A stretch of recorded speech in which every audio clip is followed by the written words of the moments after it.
সুযোগ দেওয়ার জন্য। মাননীয় সভাপতি, আমার প্রতিপক্ষ বন্ধুগণ, প্রতিবাদ্য বিষয় জলবায়ু পরিবর্তনের বিরূপ প্রভাব মোকাবেলায় কেবল আন্তর্জাতিক উদ্যোগ নয়, স্থানীয় উদ্যোগও আবশ্যক। এ বিষয়ে আজকে পক্ষদল ইতিমধ্যে আসন গ্রহণ করেছেন এবং বিপক্ষ দল আসন গ্রহণ করেছেন এবং আমাদের সম্মানিত সভাপতি আজকে বিতর্ক প্রতিযোগিতার জনাব মোস্তাক আহমদ স্যার ইতিমধ্যে আসন গ্রহণ করেছেন।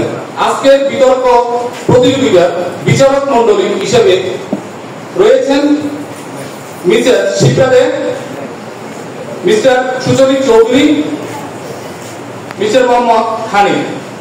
পানি সরিয়ে নেওয়ার ব্যবস্থা করা হয়নি। মানুষকে বাঁচিয়েছে যে উদ্যোগ, তা হলো স্থানীয় জনগণ এবং স্থানীয় প্রশাসনের প্রচেষ্টা এবং সচেতনতা। সেখানে আমরা দেখতে পেয়েছি স্থানীয় তরুণেরা নেমে পড়েছে উদ্ধার কাজে, শিক্ষকেরা স্কুলকে কারণে আমি আমার দল এর পক্ষে অবস্থান করেছি।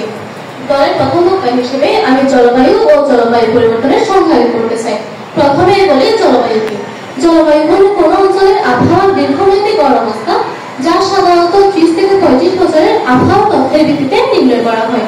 আর জলবায়ু পরিবর্তন হলো পৃথিবীর দীর্ঘমেয়াদী আবহাওয়ার পরিবর্তন, যা মূলত হয়ে থাকে অতিরিক্ত শিল্পায়ন, অতিরিক্ত কার্বন নিঃসরণ এবং the defining issue of our time and we are at the defining moment। তারা বলেছে স্থানীয়ভাবে শুরু করতে হবে।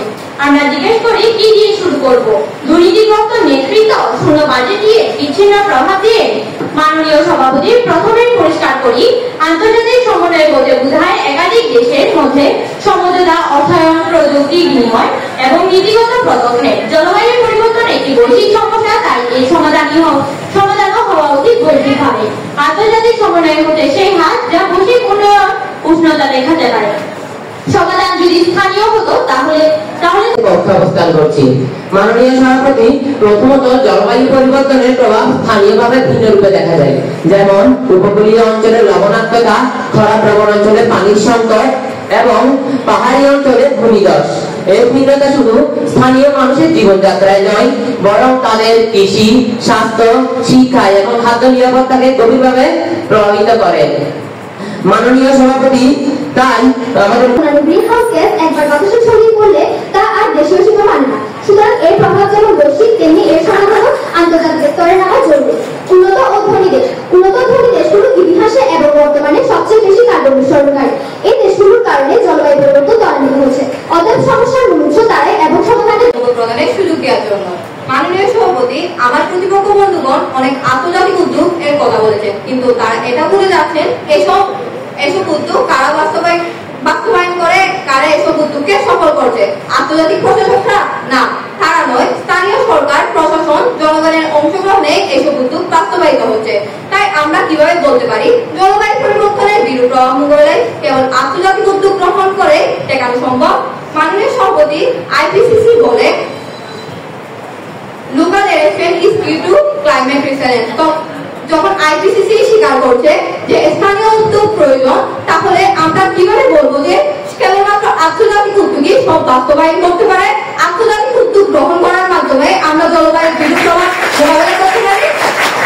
মাননীয় সভাপতি, জলবায়ু পরিবর্তন একটি বৈশ্বিক সমস্যা, কিন্তু একটি সমস্যার সমাধান করতে হলে আমাদের তার সমাধান করতে হবে মূল দিকে। একটি গাছকে যদি আমরা বাঁচাতে চাই, তাকে আমাদের মূল দিকে বাঁচাতে হবে, তাছাড়া আমরা কখনোই গাছটিকে বাঁচাতে পারবো না। ভিত্তি করে কর্তৃপক্ষ স্থানীয় উদ্যোগের প্রধান সমাধান হিসেবে প্রতিষ্ঠা করতে চেয়েছে। প্রথমত তারা বলেছে স্থানীয় লোকজন নিজেদের দৃঢ় সমাধিকার, তারাই জানে কি করতে হবে। তাহলে আমি প্রশ্ন করি, স্থানীয় সমস্যা বোঝে মানে সমাধান দিতে পারবে এমন না। বাংলাদেশের কৃষক জানে বৃষ্টি কম হচ্ছে, কিন্তু প্লাস্টিকের মতো প্রযুক্তি তারা কি আনতে পারবে? সেটা আছে গ্লোবাল রিসার্চ ফান্ডিং থেকে।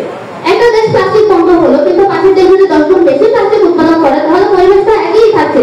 মাননীয় সভাপতি, আমেরিকার মতো ধনী দেশেও যে সম্পত্তি দাবানল হয়েছে, তার জন্য Canada, Australia, Mexico, New Zealand, global meteorological agency, international গবেষণার চেষ্টায় বন্ধ হয়েছে। যেহেতু সমস্যা বৈশ্বিক, তাহলে সমাধানও বৈশ্বিক হবে, এটি একটি পরিষ্কার কথা। স্থানীয়রা কাজ শুরু করতে পারে, কিন্তু টেকসই সমাধান, গবেষণা, প্রযুক্তি এসব কিছু আসে আন্তর্জাতিক সহযোগিতা থেকে। জলবায়ু পরিবর্তন যদি দেশের সীমানা মানে না, তাহলে সমাধানও কেন সীমিত থাকবে? ধন্যবাদ। মানে সেটা আমরা মেনে নেব। যাই হোক বিচার যাই হোক আমি উভয় পক্ষের সদস্যবৃন্দকে আমি আহ্বান জানাবো আমরা হাসি মুখে সে বিচারটা আমরা মেনে নেব। The defining issue of our time and we are at the defining moment. তারা বলেছে স্থানীয়ভাবে শুরু করতে হবে। আমরা জিজ্ঞেস করি কি দিয়ে শুরু করব।